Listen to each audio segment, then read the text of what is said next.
आज का प्रातः क्लास है 20/9/1967।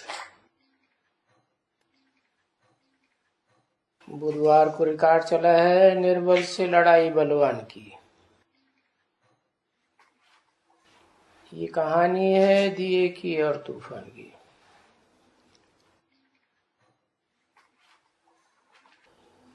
ये कलह युगियों का गीत है। बहुत कलह क्लेश करते हैं।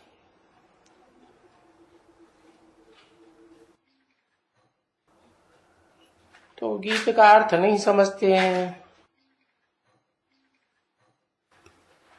तुम बच्चे जानते हो और तुम पुरुषोत्तम संगम युगी हो।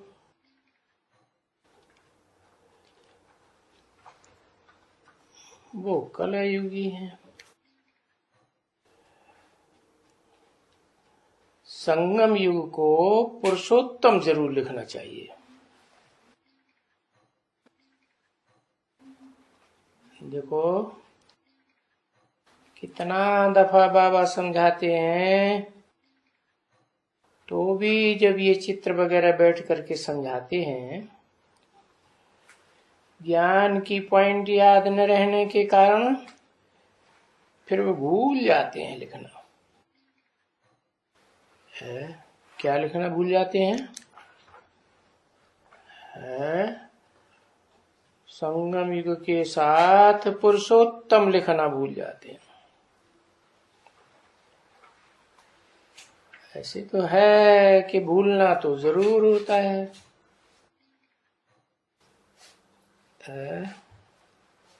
मनुष्यों से ही भूल होती है, देवताओं से तो भूल नहीं होती। तुम देवता बनेंगे तो अभूल हो जाएंगे, परंतु जब के चित्र बनते हैं तो 2, 4, 5, 7 बार उसको सुपरवाइज करते हैं, देखते हैं।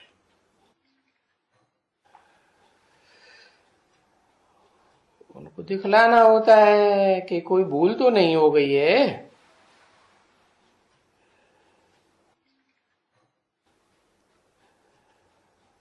तो फिर 5, 5, 6 का भी ख्याल नहीं आता है उसमें।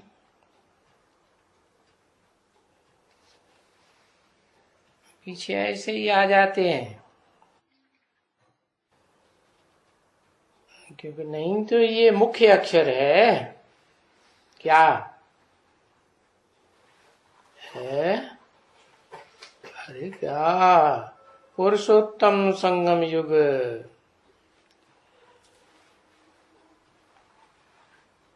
और ये सबको लिखना ही है, सब चित्रों में। जहां जहां जरूरत है तहां तहां ये पुरुषोत्तम संगम युग लिखना ही है। क्योंकि इनका अर्थ भी तुम ही समझते हो कि साधारण संगम युग तो होते ही है। सत्युग त्रेता का संगम, त्रेता द्वापर का संगम, द्वापर कलयुग का संगम है। पर ये तो है पुरुषोत्तम संगम युग। उन संगमों में कोई पुरुषोत्तम थोड़े ही बनते हैं, और ही नीचे गिरते जाते हैं।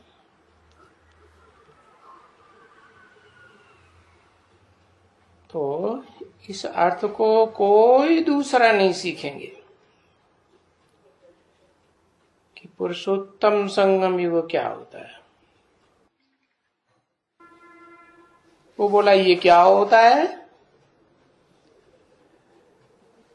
पुरुषोत्तम मास तो होते हैं, पुरुषोत्तम संगम युग। तो पुरुषोत्तम अर्थ मास का अर्थ कोई निकलता नहीं है।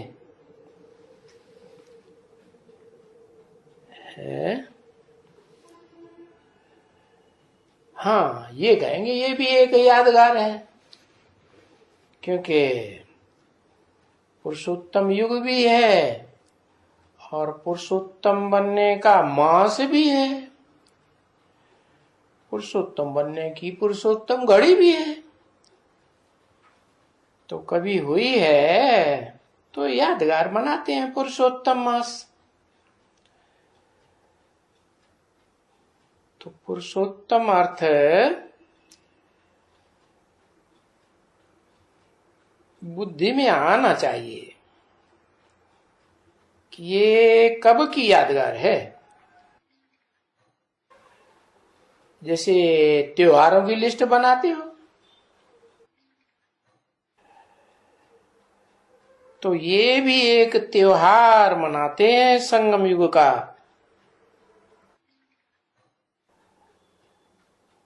और वास्तव में तो ये त्योहार बहुत ऊंचा है। क्या बहुत ऊंचा है?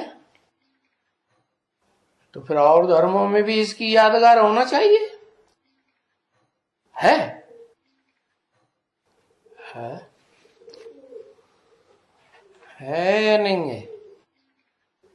हाँ, मुसलमान भी तो मनाते हैं। क्या हर साल क्या मनाते हैं? 1 महीना पूरा रामजान नाम देते हैं, रामजान महीना। हमारी जान है राम।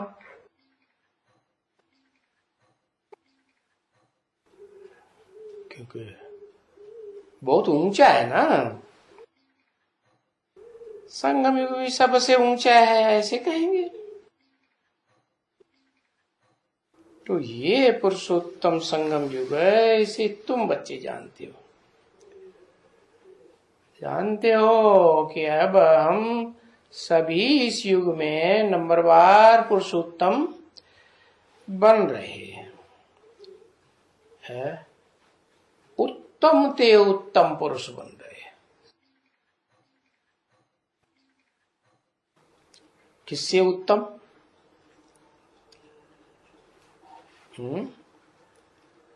किससे उत्तम से उत्तम? जो नरक की दुनिया में आके पार्ट बजाएंगी आत्माएं, उनसे भी उत्तम। और स्वर्ग की दुनिया में जो आत्माएं पार्ट बजाएंगी कम कलाओं वाली, उनसे भी उत्तम। ऐसे कहेंगे ना।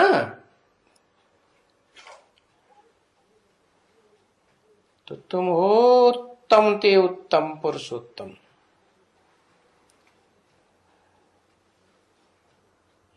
तो फिर क्या कहेंगे? तुम साहूकार ते भी साहूकार हो। किस बात की साहूकार है? यहाँ संगम में बनते हैं ज्ञान रत्नों के साहूकार।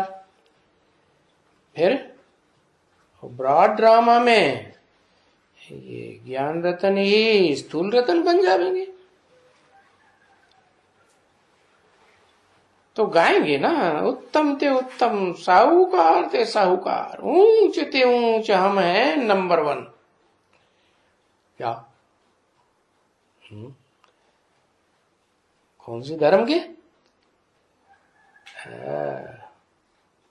और धर्म तो सब नंबरवार हैं। हम हैं ऊंच ते ऊंच नंबर 1। अल्लाह अव्वल दीन मुसलमान कहते हैं, अव्वल नंबर। कब बनते हैं? जब प्रलय होने वाली होती है ना, तब हम ऊंचे ऊंचे बन जाते हैं।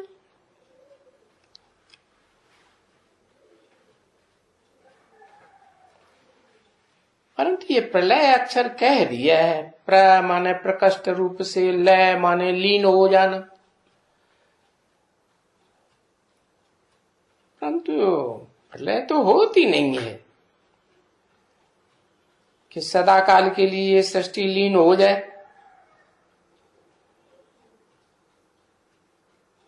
परंतु वो लोग प्रलय में दिखलाया है। क्या? जब प्रलय हुई तो ये है नंबर 1। कौन? प्रलय के बाद कौन नंबर 1? जिसको कहते हैं पुरुषोत्तम। क्या कहते हैं? किसको कहते हैं पुरुषोत्तम? है अभी राम की बात आई ना, तो कुछ कहते हैं पर्यादा पुरुषोत्तम। फिर नारायण के लिए कहते हैं पुरुषोत्तम। परंतु वो ये नहीं जानते कि जिस नारायण को 16 कला संपूर्ण संपूर्ण अहिंसक मर्यादा पुरुषोत्तम कहते हैं, उनको कोई जन्म देने वाला भी उनसे ऊंचा होता है। वो बात वो नहीं जानते कि नंबर 1 आखिरी आते कहां से हैं। दुनिया वाले जानते हैं, वो तो सागर में कृष्ण को दिखाई देंगे, 16 कला संपूर्ण कृष्ण को है, सतयुग में दिखाई देंगे लक्ष्मी नारायण 16 कला संपूर्ण को। तो ये नहीं जानते कि वो कहां से शुरू होते हैं, कहां से आते हैं। नंबर 1 कहते हैं, क्या कहते हैं? कहां देखने में आया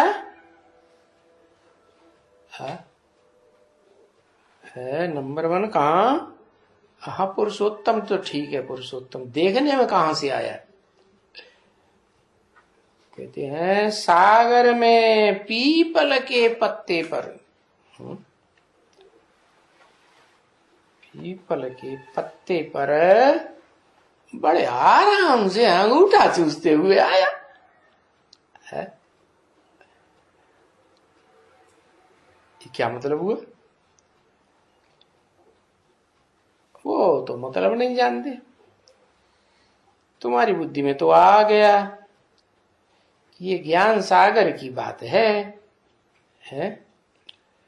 हाँ, ये जब जलमयी हो जाती है, सब डूब मरते हैं जलमयी में, है?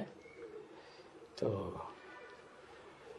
वो आत्मा कौन सी जलमयी? स्थूल के ज्ञान जल की जलमयी है, ज्ञान की जलमयी हो जाती है। सब उसमें डूबते उतर आते हैं, डूबते हैं, अंधे हो जाते हैं। तो अंत में सागर में, ज्ञान सागर में, वो भी पीपल के पत्ते पर है। अरे पीपल का पत्ता पहले, या पीपल के पत्ते से भी कोई पहले पत्ता है? कोई है कि नहीं है? क्या?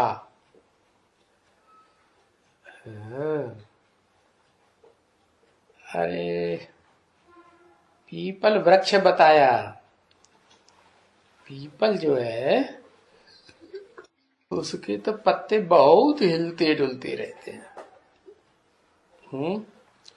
कहते हैं उस पर भूत प्रेत चढ़ बैठे रहते हैं। किस पर? है पीपल के ऊपर। तो लोग बहुत डरते हैं पीपल के पास। कहीं जाकर के कोई ने थूक थाक दिया, पेशाब वेशाब कर दी, तो भूत ऊपर चढ़ बैठेंगे। तो ये नहीं जानते हैं कि पीपल से भी ज्यादा महत्व कौन से पेड़ का है? जिसको दिखाते हैं वट वृक्ष, बरगद का वृक्ष, बड़ माने बड़ा वृक्ष।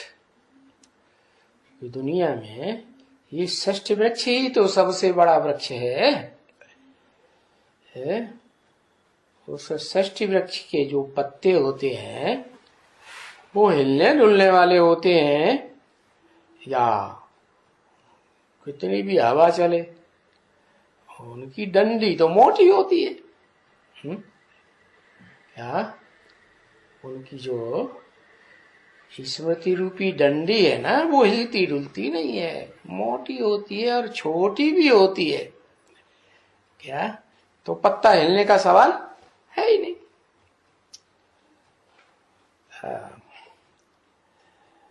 तो उन्होंने पीपल के पत्ते पर दिखाई दिया। वास्तव में है वो पीपल का पत्ता, जिसको कहा शास्त्रों में भी बोल दिया है, पीपल पात सरिस मन डोला। क्या ये जो मनुआ है ना, मन, ये मनुआ, ये बच्चा पीपल के पत्ते की तरह डोलने लगा।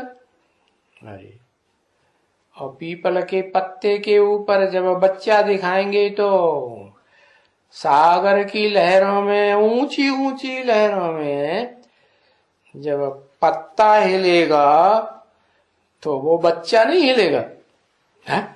नहीं हिलेगा। अरे कौन है बच्चा? हाँ? वो बच्चा है कौन? बच्चा है कि पूरा हो गया नौजवान? कृष्ण बच्चा है। तो वो जो कृष्ण बच्चा है, जो पीपल के पत्ते, संगमयुगी कृष्ण, है? अरे संगमी कृष्ण है, पीपल के पत्ते पर आधार लेके बैठा है? संगमयुगी कृष्ण है या वो सतयुगी कृष्ण को समझते हैं? सतयुग के अंदर की बात है, वो समझते हैं कि वो ही पहला पहला है, पहली पहली आत्मा है इस सृष्टि रूपी वृक्ष की। तो वास्तव में वो चंद्रमा की बात है, जो अधूरा दिखाया जाता है। क्या छोटा बच्चा होगा और पूरा चंद्रमा होगा, अंतर क्या होगा? पूरा चंद्रमा हो गया तो उसमें रोशनी ज्यादा होती है, कहेंगे 16 कला संपूर्ण। और जब छोटा बच्चा है तो 16 कला संपूर्ण कैसे, मर्यादा पुरुषोत्तम कैसे कहेंगे? वो क्या जाने मर्यादा क्या होती है। तो वास्तव में वो जगदम्बा की बात है। जगदम्बा रूपी धरणी माता है, जिसका बच्चा चंद्रमा है ना, यादगार भी चंद्रमा की दिखाते हैं ना आकाश में, है? तो वो कौन से ग्रह का उपग्रह है? कहते हैं वो पृथ्वी ग्रह का उपग्रह, माने पृथ्वी का बच्चा है, पृथ्वी से पैदा हुआ, छिटक गया। तो दिखाते हैं कि वो सागर में कौन, पीपल का पत्ता जो बहुत हिलता डुलता है, घड़ी घड़ी हिलता डुलता है, निश्चय अनिश्चय, निश्चय अनिश्चय। जैसे कोई नाव होती है ना, और जोर से लहरें उठ रही हो तो नाव भी डगमगाती है, लोग कहते हैं अरे डूबी की डूबी।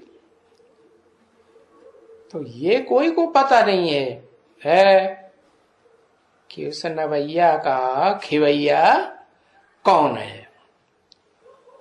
वो तो ऊंचते ऊंच करतार। तो जगदम्बा रूपी पीपल का वृक्ष और उसके पहले पत्ते पर कौन, अंगूठा चूसता हुआ कृष्ण बच्चा, माने वही ज्ञान चंद्रमा ब्रह्मा वाली आत्मा जो जगदम्बा महाकाली का रूप धारण करती है। तो उसके मस्तक पर चंद्रमा दिखाते हैं ना, अधूरा कि संपूर्ण, अधूरा चंद्रमा दिखाते हैं। तो पीपल के पत्ते पर अंगूठा चूसते हुए आराम से आया है। तो ये ऐसे दिखाते हैं कि आत्मिक स्थिति का अंगूठा चूसता है? अरे, आत्मिक स्थिति का अंगूठा चूसता है, आत्मा का बाप नहीं मिला? आत्मा का बाप पता चला या नहीं चला? चला? नहीं चला। बच्चे को क्या पता आत्मा का बाप कौन होता है? तो अंगूठा ही चूसता है। तो फिर तुम क्या कहेंगे? तुम क्या कहेंगे? नंबर 1 वो कृष्ण जो आत्मा रूपी अंगूठा चूसता है। शास्त्रों में आत्मा को अंगूठे मिसल दिखाते हैं ना। शालिग्राम बनाते हैं तो कैसे बनाते हैं? अंगूठा मिसल बनाते हैं, बड़े तो नहीं बनाते। तो तुम क्या कहेंगे उसे? नंबर 1 है? नहीं कहेंगे? कहेंगे? नहीं कहेंगे। क्यों नहीं कहेंगे? क्योंकि उसका भी कोई बाप है? और उसको जन्म देने वाला जो बाप है, क्योंकि बच्चा ऊपर से थोड़ा ही टपक पड़ेगा है सागर में पीपल के पत्ते पर, नहीं। तो उसको भी जो जन्म देने वाला बाप है वो भी, उसको क्या कहेंगे? नंबर 1 कृष्ण उसको कहेंगे बच्चा, या सतयुग के कृष्ण को कहेंगे नंबर 1 बच्चा? है सतयुग के कृष्ण को थोड़े ही कहेंगे। उसका बाप ने है, जिसने जन्म दिया उस बच्चे को, सतयुग के कृष्ण बच्चे को, तो सो बाप भी तो कभी बच्चा रहा होगा किसी का, है कि अपने आप अंदर से ज्ञान पैदा हो गया है? तो वो ज्ञान देने वाला जो बाप है वो है वो जो आत्माओं का बाप है। आत्माओं का बाप और फिर आत्मा ज्यादा पावरफुल या आत्माओं का बाप ज्यादा पावरफुल? आत्मा उतनी पावरफुल कैसे हो सकती है जब तक कि आत्माओं का बाप इस सृष्टि पर ना आ जाए। तो देखो, अब तुम नंबर 1 किसको कहेंगे? किसको कहेंगे? सतयुग के कृष्ण को कहेंगे, है? सतयुग के कृष्ण को जन्म देने वाला जो बाप है, वो जब बच्चा था, है, किसी को गोद में पला होगा ना, है? किसी का माँ बाप का प्यार लिया जाता है ना, तो चलो प्यार तो लिया होगा।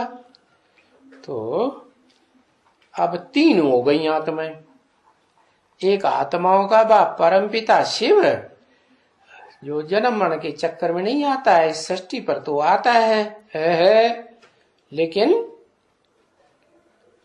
प्रवेश करता है?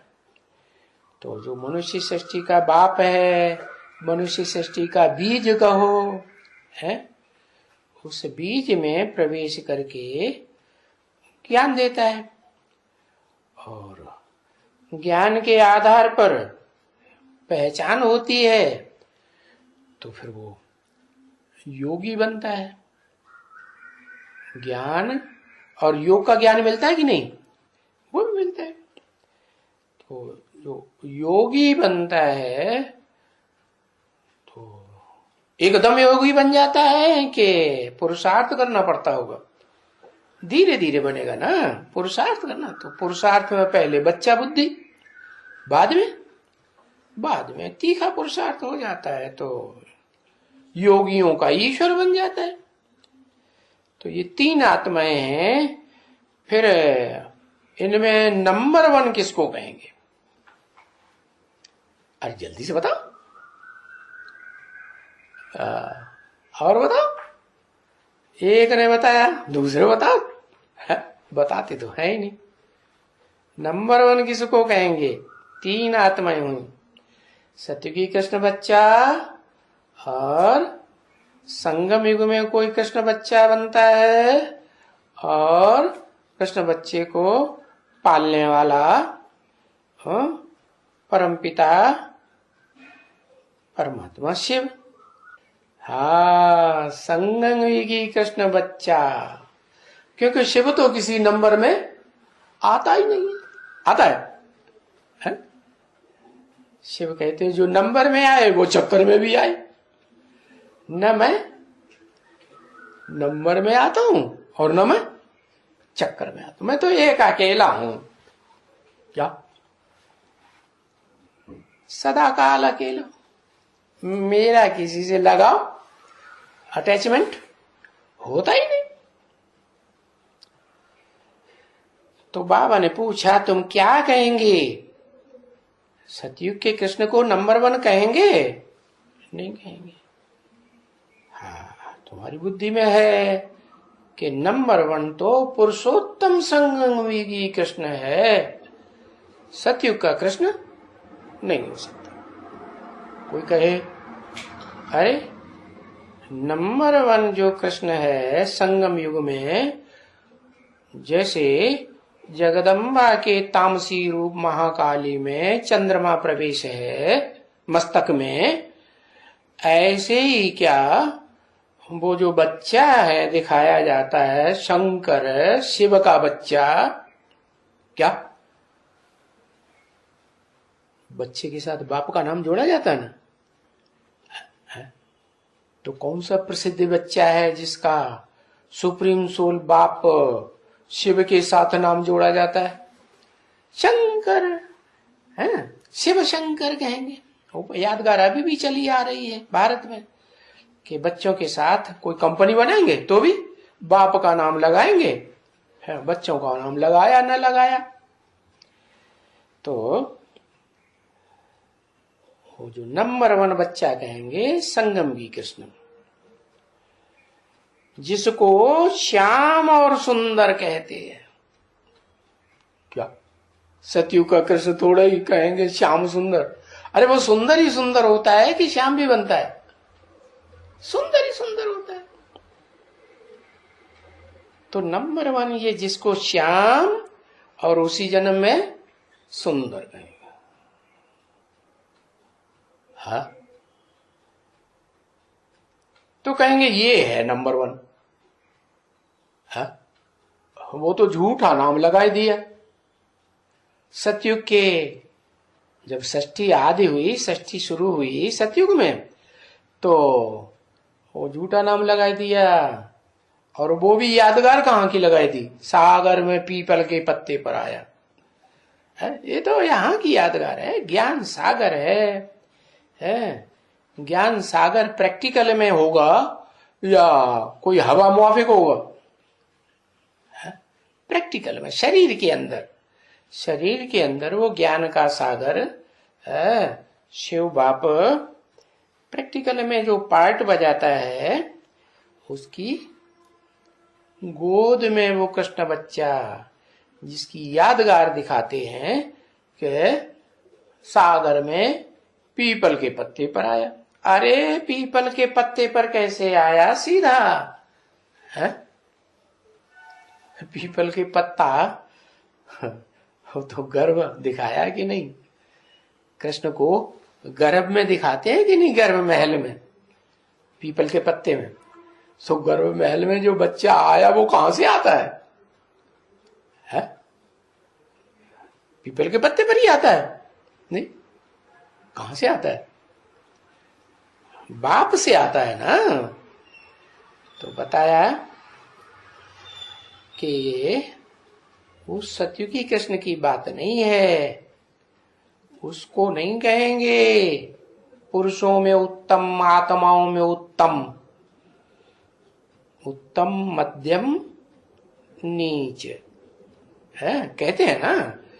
तो वो उत्तम ते उत्तम आत्मा वो हुई जो संगम युग में पहले पहले नंबर में पुरुषोत्तम बनती है, और उसी को पुरुषार्थी जीवन में कहा जाता है श्याम, और पुरुषार्थ संपन्न हो जाता है तो कहा जाता है सुंदर।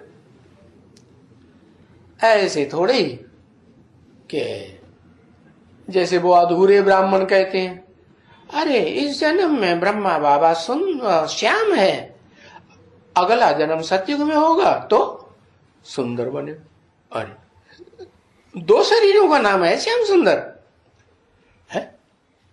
एक ही शरीर का नाम है ना। एक ही शरीर से पुरुषार्थ करके श्याम से सुंदर बनता है। तो तुम जानते हो असली बात क्या, कि कौन सा कृष्ण नंबर 1 है, वो तुम्हारी बुद्धि में बैठा है। क्या कौन सा युग बैठ गया बुद्धि में? ऊंचते ऊंच युग है पुरुषोत्तम संगम। यहां पुरुषोत्तम बनते हैं, सतयुग में थोड़े ही पुरुषोत्तम बनते हैं। कोई बनते कहां? बनते तो यहां। तो देखो, अंगूठा चूसते हुए ये जो बच्चा बैठा है ना अंदर गर्भ में, तो कोई के ऊपर बैठा है ना, है? अंगूठा चूसते रहते हैं।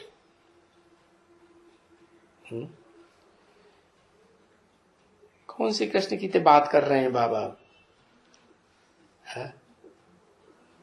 अंगूठा चूसते हुए जो बच्चा है, हाँ, ये संगम की कृष्ण की बात है। अंगूठा चूसना माने बुद्धि रूपी, मन बुद्धि रूपी आत्मा जो है उसको अंदर ही अंदर चूसना माने उसमें स्थिर रहने की बात है। आत्मिक स्थिति में अंदर गर्भ में बैठा है। गर्भ तो माता के अंदर होता है ना, तो कोई के ऊपर बैठा है ना। किसके ऊपर बैठा है? ऊपर बैठने वाला ऊंचा हुआ है, जिसके ऊपर बैठा है वो तो नीचे हो गया और बैठने वाला ऊपर हो गया। कोई के ऊपर बैठा है। अब बताओ कोई कौन जिसके ऊपर बैठा है? हाँ, जगदम्बा है ना, वो जगत पिता कौन? शंकर।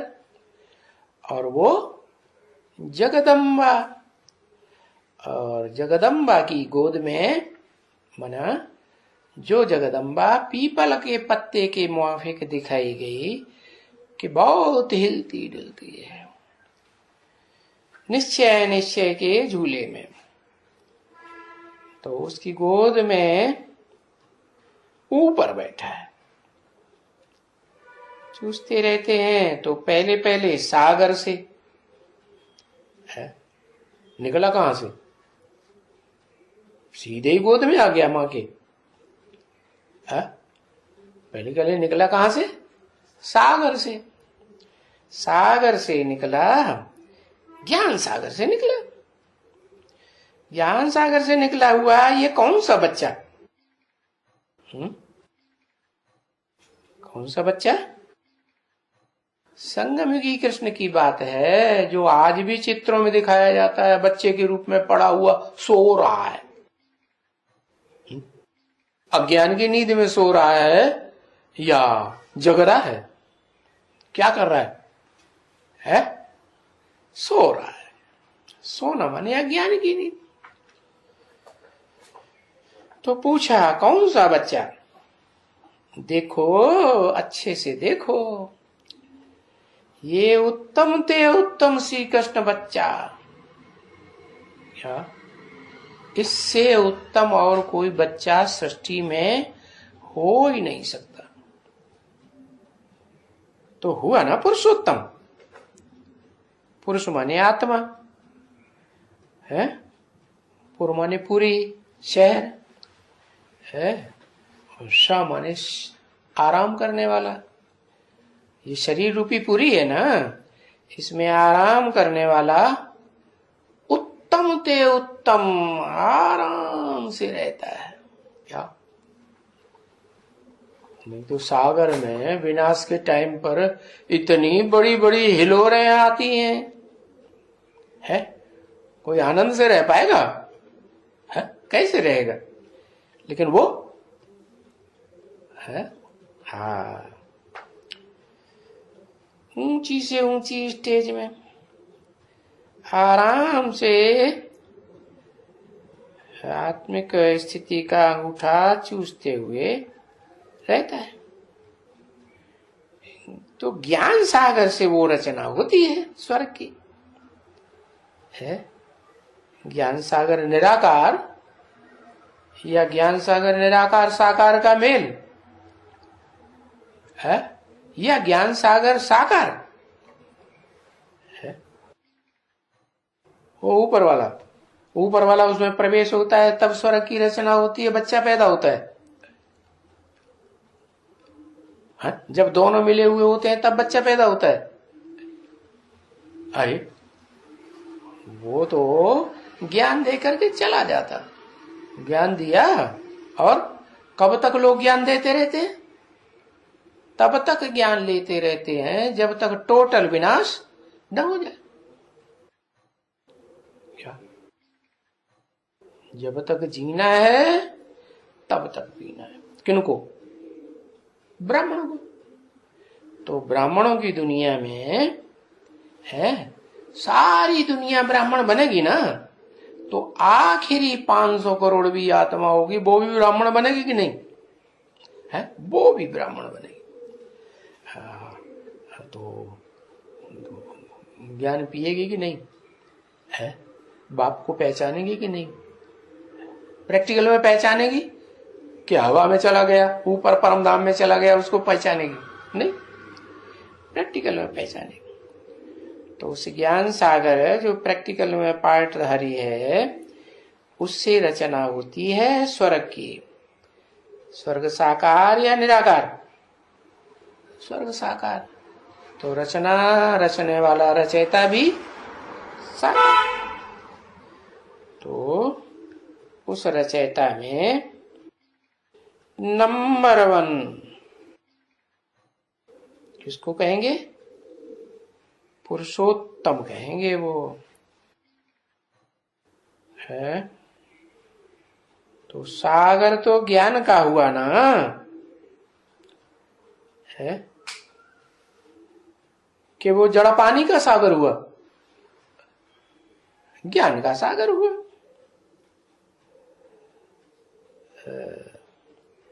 और वो भक्ति मार्ग में जो सागर दिखाया है वो तो पानी का सागर है। तो सागर पानी का तो नहीं हुआ ना।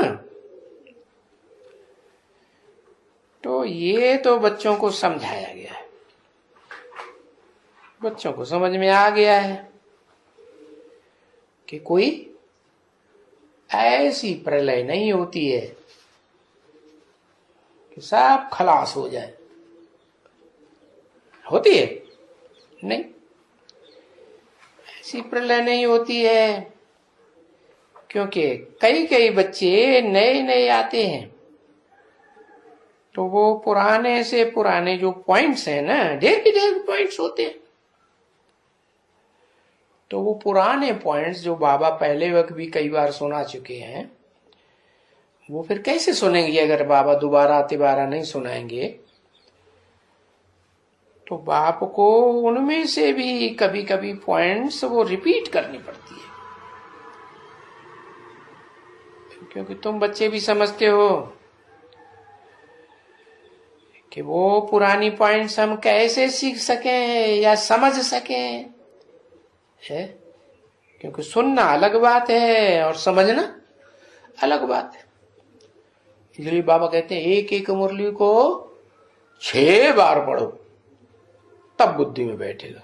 और सिर्फ पढ़ो नहीं, सिर्फ सुनो नहीं 6 बार, उससे कोई फायदा नहीं। पढ़ते जाओ और मनन चिंतन मंथन करते जाओ। कैसा? जैसे संगमयुगी कृष्ण अंगूठा चूस रहा है। अंगूठा चूसने का मतलब क्या हुआ है? चर्निंग करना। चर्निंग करना माने है मनन चिंतन मंथन करना। तो तुम्हारे ध्यान में आवे कि जो ध्यान में आवे समझ सको वो किसी को समझा सको। तुम खुद ही नहीं समझ सकोगे पूरी रीति तो दूसरों को समझा भी नहीं सकोगे। तो वो चित्र ले जाना चाहिए समझाने के लिए। कौन सा है? हाँ, जहां सागर में पीपल के पत्ते पर कृष्ण दिखाया है।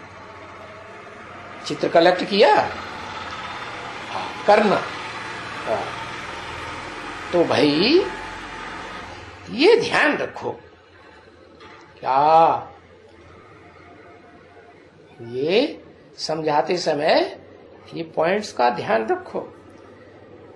तो कोई पुरुषोत्तम संगम युग भी तो आता होगा जरूर ना, जहां पुरुषों में 500 करोड़ जो पुरुष माने आत्माएं हैं, उनमें उत्तम ते उत्तम पार्ट बजाने वाली ऊंच ते ऊंच, कहते हैं ना, ऊंचे ते ऊंचा भगवंत जरूर आया होगा।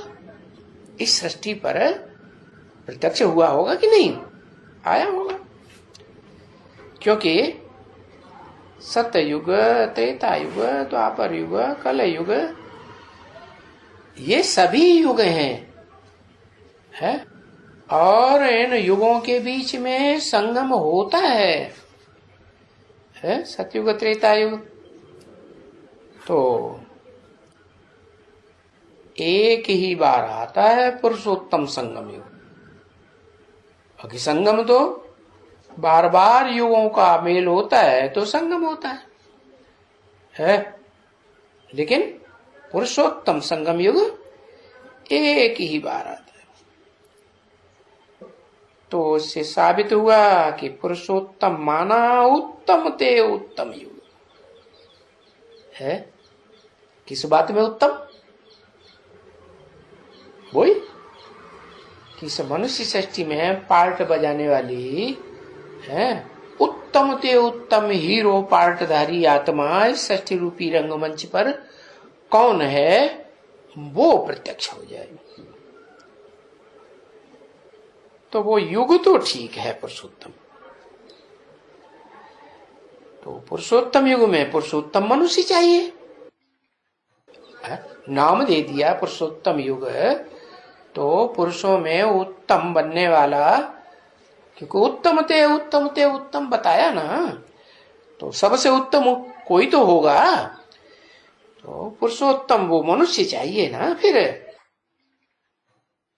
अब इस दुनिया में तो है ये तमो प्रधान युग दुनिया वालों के लिए, कि पुरुषोत्तम युग है तमो प्रधान युग। तो वो जो पुरुषोत्तम युग है उनमें, किनमें?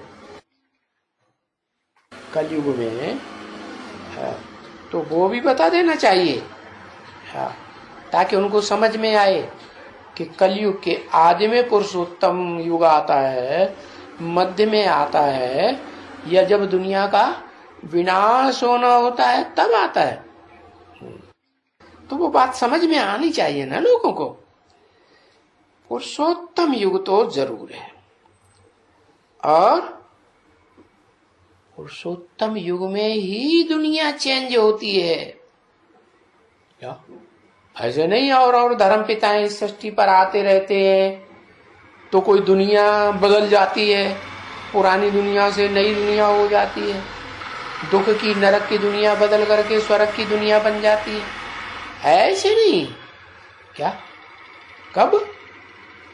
पुरुषोत्तम युग है तो जरूर उसी युग को कहेंगे जिसमें दुनिया चेंज हो जाए, बदल जाए, मनुष्य से देवता बने। जो कनिष्ठ नीच मनुष्य है ना, है नीच काम करते रहते हैं ना, जानवरों से भी बदतर है ना, तो उस पुरुषोत्तम युग में सर्वोत्तम ये बनते हैं। सर्व माने 500 करोड़ जो भी मनुष्य हैं, मनन चिंतन मंथन करने योग्य आत्माएं, उनके बीच में ये पुरुषोत्तम बनते हैं। तो सर्वोत्तम हुए ना, है? तो जरूर ऐसे कहेंगे ना, है? कैसे कैसे कहेंगे? जैसे वो भक्ति मार्ग में सबसे उत्तम किसको मानते हैं? है? अरे वो तो आत्मा हर शरीर के अंदर प्रकृति के मध्य में बैठी हुई है, राम को मानते हैं। है? हाँ, कहते हैं ना शिव बाबा, कहते हैं ना देव देव महादेव। दुनिया में जितने भी देव हैं, देवता हैं, उन सब देवताओं के बीच में बड़ा देवता। अच्छा, तो देवता ही बड़ा होता है? देवता से बड़ा कोई नहीं होता इस दुनिया में पाठ बजाने वाला। अरे होता है कि नहीं? है? हाँ, देवता से भी तो बड़ा होता है ना, जो देवता बनाने का रास्ता बताता है। होता है कि नहीं? है? बिना ज्ञान की तो गति नहीं, न गति होगी तो न सदगति होगी। पहले क्या होती है? पहले गति मुक्ति, फिर उसके बाद जीवन मुक्ति। तो अजू जरूर ऐसे कहेंगे कि सर्वोत्तम शिव बाबा को कहेंगे। क्या कहेंगे? सर्वोत्तम किसको कहेंगे? संगम की कृष्ण को कहेंगे या उससे भी ऊंचा कोई पाठ बजाने वाला पाठधारी है इस सृष्टि पर? कहेंगे शिव बाबा। क्यों शिव बाप क्यों नहीं कहेंगे? है? हाँ, कोई भी ब्रह्मा कुमारियों से पूछो, आत्माओं का बाप सबसे ऊंचा है इस सृष्टि में पाठ बजाने वाला, या शिव बाबा कहें तो वो तो कहेंगे हाँ वो तो एक ही है दोनों।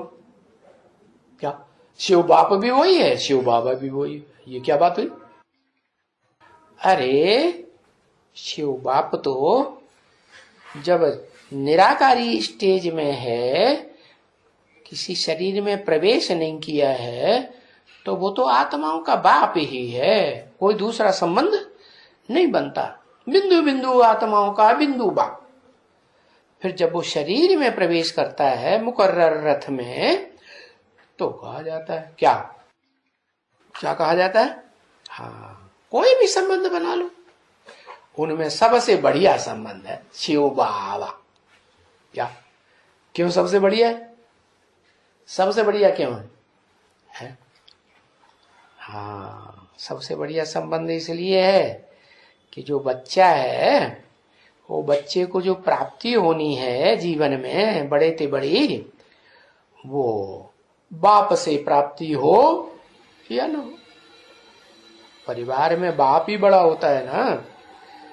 बाप न दे वर्षा तो चलता है, न दे तो कोई बात नहीं, लेकिन बाप का जो बाप है, जिसे बाबा कहा जाता है, उसका वर्षा जरूर मिलता है।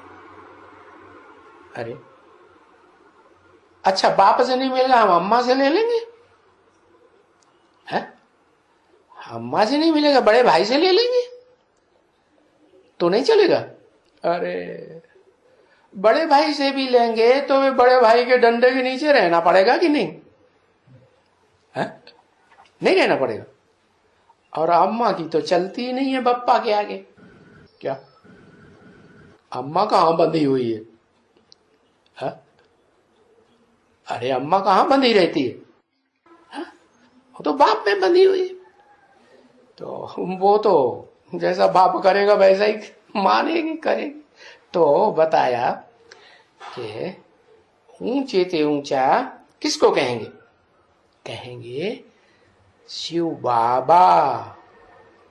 वो शिव सुप्रीम सोल आत्मा भी है, और वो जिस शरीर में प्रवेश किया हुआ है तो हमारा बाबा भी है। प्यारे ते प्यारा संबंध, कि उससे सबसे जास्ती हमें प्राप्ति होती है। दुनिया में जो बाबाएं होते हैं, चाहे वो नीले पीले काले कपड़े वाले बाबाएं हो, लाल कपड़े वाले, सफेद कपड़े वाले बाबाएं, ब्रह्मा जैसे, उनसे प्राप्ति नहीं होती है। क्या घर घर में बाबाएं बैठे होते हैं ना, बाप के बाप, उनसे प्राप्ति इतनी बड़ी नहीं होती है जो वो प्यारे लगे। सबसे जास्ती प्राप्ति है किससे होती है? किससे होती है? हाँ, जो आत्माओं का बाप है शिव है, उसका नाम ही है शिव, माने कल्याणकारी, सदा ही कल्याणकारी। एक सेकंड भी ऐसा नहीं उसके पार्ट में जो वो कल्याण। शरीर में प्रवेश करेगा, पति शरीर में प्रवेश करेगा तो भी कल्याण करेगा, पति दुनिया में आएगा तो भी कल्याण करेगा, है पति तो इंद्रियों से काम पार्ट बजाएगा क्या, तो भी जो भी पार्ट बजाएगा, कैसा पार्ट बजाएगा? श्रेष्ठ ही पार्ट बजाएगा, गंदा पार्ट नहीं बजाएगा, दुखदाई पार्ट नहीं बजाएगा। तो इससे ज्यादा प्यारा और कोई हो सकता है क्या? हमारा प्यारा शिव बाबा, सर्वोत्तम शिव बाबा, उसको कहते हैं।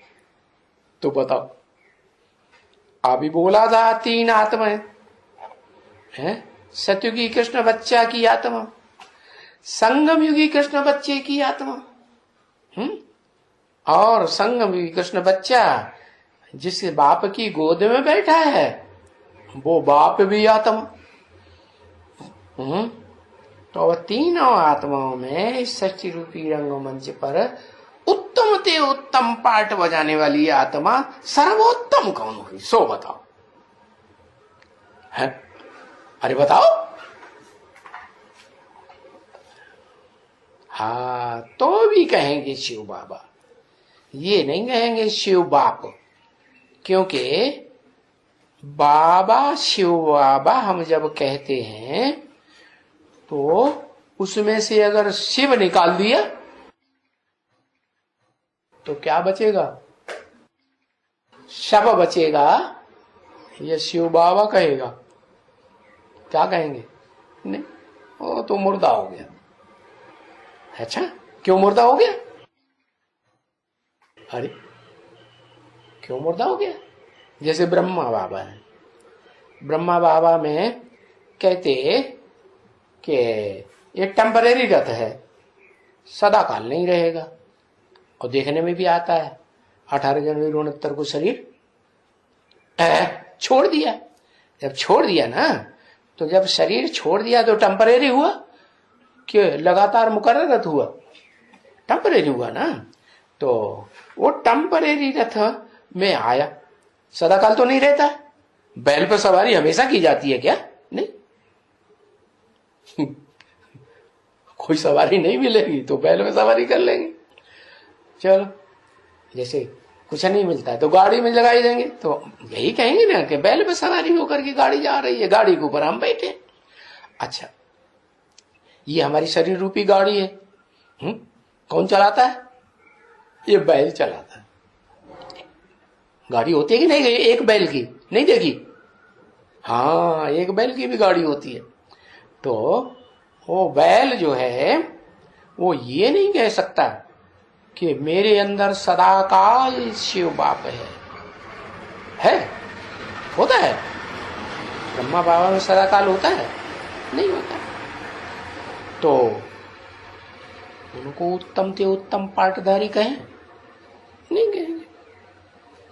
शिव बाबा को कहेंगे उत्तम ते उत्तम पाठधारी वो बाबा जो हमारा एक ही बाबा है।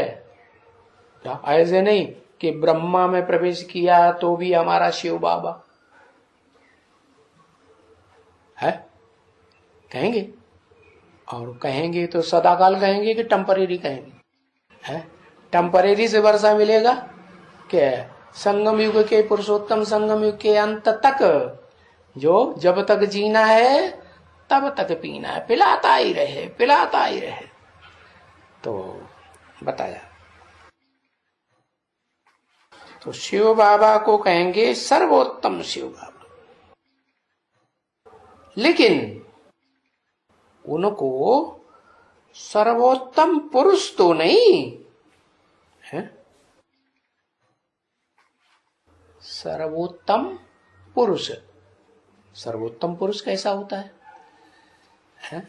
शरीर रूपी पुरी में सबसे जास्ती उत्तम ते उत्तम पार्टधारी, और एक ही जन्म पार्ट बजाएंगे शरीर रूपी पुरी में उत्तम पार्ट, और कोई 84 जन्म पार्ट बजाए पूरा ऑलराउंड, तो किसको कहेंगे पुरुषोत्तम? पुरुष मानी आत्मा, शरीर रूपी पुरी में रहने वाली आत्मा। लेकिन उत्तम किसको कहेंगे फिर? जो ऑलराउंड पार्ट बजाए उसी को कहेंगे ना उत्तम। अरे बोलो भाई, हाँ जबरदस्ती ऐसा रह देता, हाँ कहेंगे। हाँ? नहीं मानेंगे तो हमें जवाब देना पड़ेगा, क्यों है? सीधे सीधे मान लो वो ही अच्छा। तो हाँ, उनको शिव को शिव बाबा को पुरुषोत्तम तो नहीं, कि पुरुषोत्तम युग का तो नहीं है ना, है? पुरुषोत्तम युग का नहीं है, पुरुषोत्तम युग का नहीं है सदाकाल है? सदाकाल नहीं। सदाकाल कहाँ का है? जो आत्माओं का धाम है, जहां सब आत्माएं रही पड़ी, कीड़े मकोड़े, पशु पक्षी, मनुष्य आत्माएं, देव आत्माएं, सब जहां रहती हैं, परम धाम जिसे कहा जाता है। तो वहां का सदाकाल रहने वाला है। तो ये तो नहीं कहेंगे सदाकाल पुरुषोत्तम युग का है, वो तो उत्तम है ही। कौन? परमात्मा। कौन हुआ परमात्मा? जिसको परमात्मा कहा जाता है। क्या? मध्यम आत्मा नहीं, कनिष्ठ आत्मा, नीची आत्मा नहीं, क्या कहा जाता है? परमात्मा। क्या मतलब हुआ? परम पार्टधारी। इस षष्ठी रूपी रंगमंच पर थोड़े समय का पार्टधारी नहीं कि 5000 वर्ष की षष्ठी है और उसमें 100 साल का पार्टधारी। तो उसको परमात्मा कहें? नहीं कहें। हीरो पार्टधारी कहें? नहीं कहें। हीरो पार्टधारी षष्ठी रूपी रंगमंच पर उसे ही कहें परमात्मा, जो बड़े ते बड़ा पार्ट बजाने वाला हो। क्योंकि और आत्माएं बीच बीच में बाई प्लाट भी पार्ट बजाती है, कोई कम कोई भले ज्यादा, लेकिन ऑलराउंड पार्ट जो बजाता है उसको कहेंगे परमात्मा, हीरो पार्टधारी। फिर पुरुषोत्तम, तो ये समझ में आता है।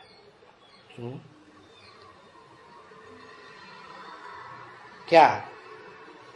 कि बाप आकर के पुरुषों में उत्तम पार्टधारी पुरुषोत्तम बनाते हैं। अब बताओ, ये इनको किसने बनाया ऐसा?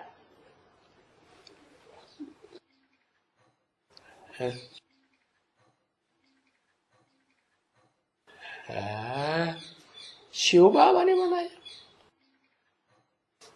इनको नीचे वाले को नहीं, सतयुग वाले को है, जो लाइट की दुनिया में खड़े हुए दिखाए गए।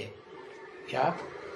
उनका जो वाइब्रेशन है ना, वो ज्ञान ही ज्ञान का, ज्ञान की रोशनी का वाइब्रेशन है? तो उनको किसने बनाया? जरूर कहेंगे उनको बनाने वाला ज्ञान की रोशनी देने वाला है। ज्ञानियों में सर्वोत्तम, सबसे ऊंची आत्मा ही होगी, होगी कि नहीं? हाँ, तो वो आत्मा है जो जन्म मरण के चक्कर में कभी नहीं आती है, इसलिए वो सारा याद रहता है उसको। और जो भी आत्माएं हैं, चाहे वो हीरो पार्टधारी मनुष्य सृष्टि का बीज रूप बाप ही क्यों न हो, वो भी जन्म मरण के चक्कर में आता है कि नहीं आता है? आता है। इसलिए उसकी बुद्धि में आखिरीन फिर भी कितना भी ज्ञान ले ले, सारा ज्ञान, क्या अकूट ज्ञान का भंडार शिव बाप से ले ले, तो भी क्या होता है, तो भी खर्च होते होते होते होते होते आखिरी जन्म में खलास। कैसी बुद्धि हो जाती? पत्थर बुद्धि है। पत्थर बुद्धि माने जो और नई नई आत्माएं उतरती है, जो नई नई उतरती हैं उनकी बुद्धि ज्यादा तीखी होती है या उसकी बुद्धि ज्यादा तीखी होती है? पत्थर। कैसी पत्थर बुद्धि? अभी अभी बात सुने, अभी अभी भूल जाए। क्या ऐसे कहेंगे? है? कहेंगे जैसे आज की दुनिया में क्या नाम वो हुआ ना, क्या अभी राजीव दीक्षित हुआ ना, कितना उसको याद रहता, बाप रे। है? एक एक व्यक्ति का नाम ले लो, एक एक चीज की गहराई का नाम ले लो, कितना विशाल बुद्धि कहेंगे। और उसी जमाने में, उसी दुनिया में वो बीज रूप आत्मा मनुष्य सृष्टि का बाप होता है कि नहीं? है? होता है कि नहीं? बाप होता है। उसकी बुद्धि कैसी होगी? है? नहीं मालूम? अरे इसको ज्यादा मालूम होगा। है? कैसी बुद्धि होगी? अरे पत्थर बुद्धि होगी, कुछ भी याद नहीं रहता, तो पत्थर बुद्धि कहेंगे। हाँ? अरे पत्थर कहेंगे कि पत्थर बुद्धि कहेंगे? हाँ? पत्थर बुद्धि। तुमको अनुभव नहीं होता? अरे होता है कि नहीं? अरे बोले जल्दी जल्दी हाँ या ना। अनुभव नहीं होता। देखो जैसे बाबा शिव बाबा मुरली चलाएंगे तो कैसी मुरली चलेगी? है? हाँ। और जिस देहधारी में प्रवेश करके चलाएंगे पत्थर बुद्धि में, तो वो तो नहीं चलाएंगे शिव बाबा। वो आत्मा खुद भी मुरली पढ़ सकती है, सुनाई सकती कि नहीं, तो कैसी चलेगी?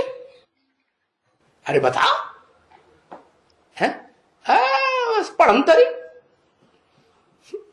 जैसे कोई छोटा बच्चा पढ़ करके रीडिंग कर रहा हो, तो तुम्हें पता नहीं चलता? पता चलता है, झट से बात बदल जाती है। अरे एक बात पक्की कहना चाहिए ना, अभी नहीं कहना कभी। क्या हंस रहा है? बोला है इन लक्ष्मी नारायण को किसने बनाया? पत्थर बुद्धि से पारस बुद्धि। जैनियों ने फिर एक भगवान बनाई दिया, पार्श्वनाथ। पार्श्व का बिगड़ा हुआ रूप है पारस। कहते हैं एक पारस पत्थर होता है, उस पत्थर को ऐसी मान्यता है कि लोहे से ऐसे टच कर दो तो लोहा सोना बन जाए। अरे कोई चुंबक पत्थर है क्या? चुंबक पत्थर को तो हमने सुना है कि लोहे के ऊपर रख दो तो उसकी पावर, चुंबकीय शक्ति लोहे में जाती रहती है। ये पारस पत्थर है, ऐसा कोई सुना देखा कभी? देखा ऐसा? लेकिन ये समझाने के लिए कहा जाता है कि ये लक्ष्मी नारायण पहले पत्थर बुद्धि थे, फिर है आत्माओं का बाप निराकार शिव आकर के अखूट ज्ञान का भंडार देते हैं, तो ये पत्थर बुद्धि से क्या बन जाते हैं? पारस बुद्धि। कैसे पारस बुद्धि? जब मुहाई लेता जा रहा है, नींद आ रही है, मजा नहीं आ रहा सुनने में, क्या बन जाएंगे? यादगार क्या है? ये तो चित्र ध्यान में जाने वाली संदेशियों के द्वारा बनवाया गया। कहेंगे फिर भी कुछ न कुछ ज्ञान है उनमें, लेकिन इनकी यादगार क्या है?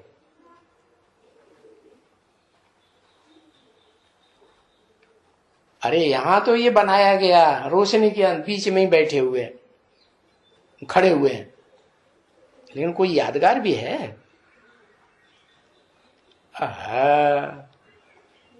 अरे नेपाल में जब गए, कहे कि नहीं गए? नेपाल में नहीं गए, गए कि नहीं गए?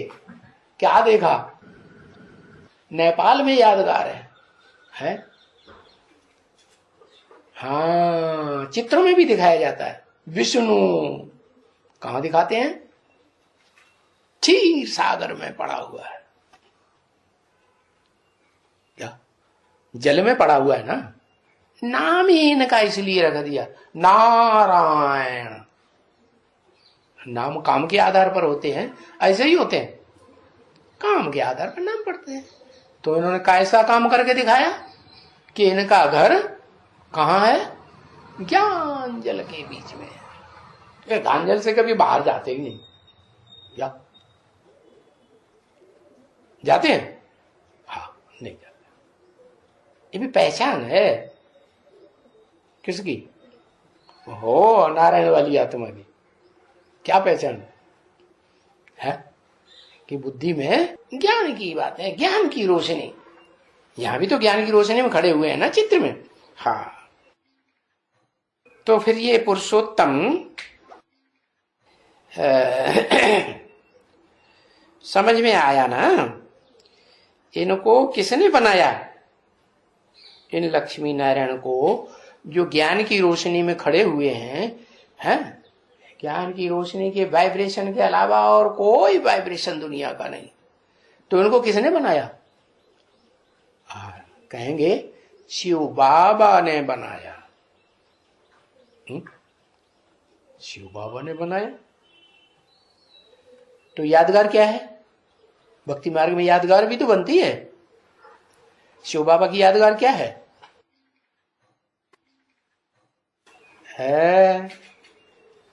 शिव बाबा की यादगार है शिवलिंग है।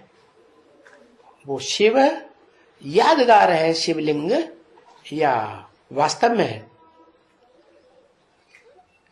वो शिवलिंग जो है, चलो आज के शिवलिंग जो बनाए गए वो छोड़ दो, तामो प्रधान कलयुगी दुनिया के। जब भक्ति मार्ग शुरू हुआ था, पहले पहले यादगार बनी थी सोमनाथ मंदिर में। तो वो सोमनाथ मंदिर में जो यादगार थी, लाल पत्थर के बीच में हीरा जड़ा हुआ था। उसको कहेंगे असली यादगार शिवलिंग। तो वो जो शिवलिंग यादगार थी, तो आज तो चलो पत्थर का ही सिर्फ बना देते हैं, सिर्फ काले पत्थर का। तो वो जो असली यादगार थी, तो क्या वो सच्ची थी, या आज जो मंदिरों में बने हुए हैं लिंग वो सच्ची यादगार? वो सच्ची क्यों? वो वास्तविक थी।